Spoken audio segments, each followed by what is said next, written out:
Mi nombre es Isaac, y mi vida fue parte del plan eterno de Dios. Una historia de fe, de errores humanos y, sobre todo, de la fidelidad de un Dios que cumple sus promesas. Déjame contarte mi historia. Fui el hijo de la promesa. Mis padres, Abraham y Sara, esperaron años por mí. Nací cuando la esperanza parecía perdida, cuando lo imposible se convirtió en realidad porque Dios lo había prometido. Desde el principio, mi vida estuvo rodeada de milagros, pero también de pruebas que moldearon mi carácter y revelaron mi naturaleza. Recuerdo vívidamente aquel día en el monte Meraíe. Tenía apenas 12 años, y mi padre, Abraham, me dijo que íbamos a ofrecer un sacrificio a Dios. Mientras caminábamos, no pude evitar notar que algo faltaba. Padre, le pregunté, ¿dónde está el cordero para el sacrificio?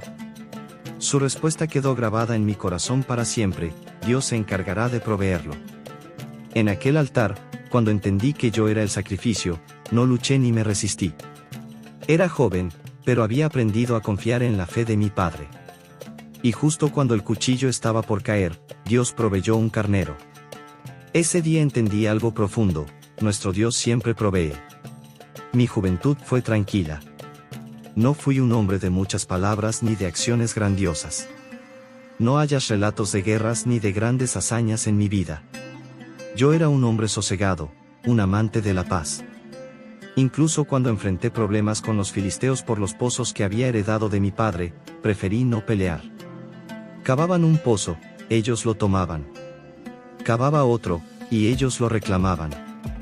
Pero en lugar de luchar, me apartaba y cavaba más lejos.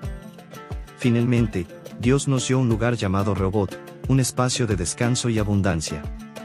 A pesar de mi carácter tranquilo, también tenía mis luchas. Bajo presión, me encontré diciendo cosas que no eran verdad. Cuando temí por mi vida en Girar, mentí diciendo que Rebeca no era mi esposa, sino mi hermana. ¿Por qué lo hice? Porque tuve miedo. Sí, incluso los hombres de fe enfrentamos momentos de debilidad. Pero aquí está lo hermoso: Dios no me abandonó. Su gracia me cubrió incluso en mis errores. Hablando de Rebeca, ¿te he contado cómo la conocí? Fue otro acto milagroso de Dios. Cuando llegó el momento de casarme, mi padre envió a su siervo más fiel a buscarme una esposa. Él oró pidiendo una señal clara, y Dios respondió. Así llegó Rebeca a mi vida. Ella era fuerte, decidida y, en muchos aspectos, mi complemento perfecto.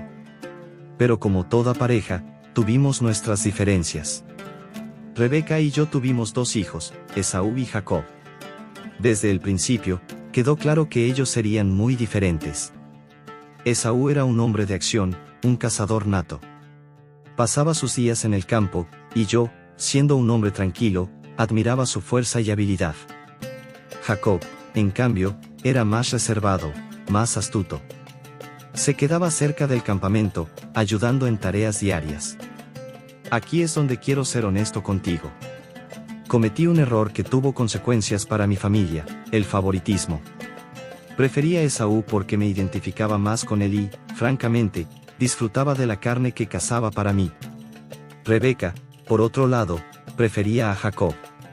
Este favoritismo creó una división en nuestro hogar, una que eventualmente nos alejaría como pareja. Cuando envejecí y sentí que mi tiempo se acercaba al final, quise bendecir a Esaú. Le pedí que cazara algo para mí y me preparara un guiso, como él solía hacerlo. Quería darle mi bendición, pero Rebeca escuchó mis planes y actuó rápidamente. Llamó a Jacob, le pidió que se disfrazara de su hermano mayor y preparó un guiso para mí. Jacob vino a mí con el plato, y aunque dudé al principio, terminé bendiciéndolo. Fue un momento crucial. Aunque humanamente parecía un error, espiritualmente era el plan de Dios en acción. Dios había decidido que Jacob, no Esaú, sería el heredero de la promesa. Mi preferencia natural no podía cambiar los designios divinos. Mi vida no fue marcada por grandes conquistas, pero sí por un constante disfrute de la gracia de Dios.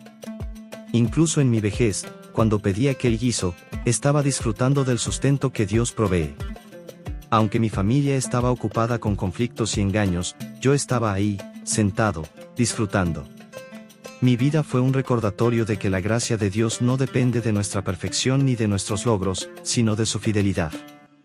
Amigo, si hay algo que quiero que tomes de mi historia, es esto: no importa cuán imperfecto seas, no importa cuántos errores hayas cometido, Dios puede usarte.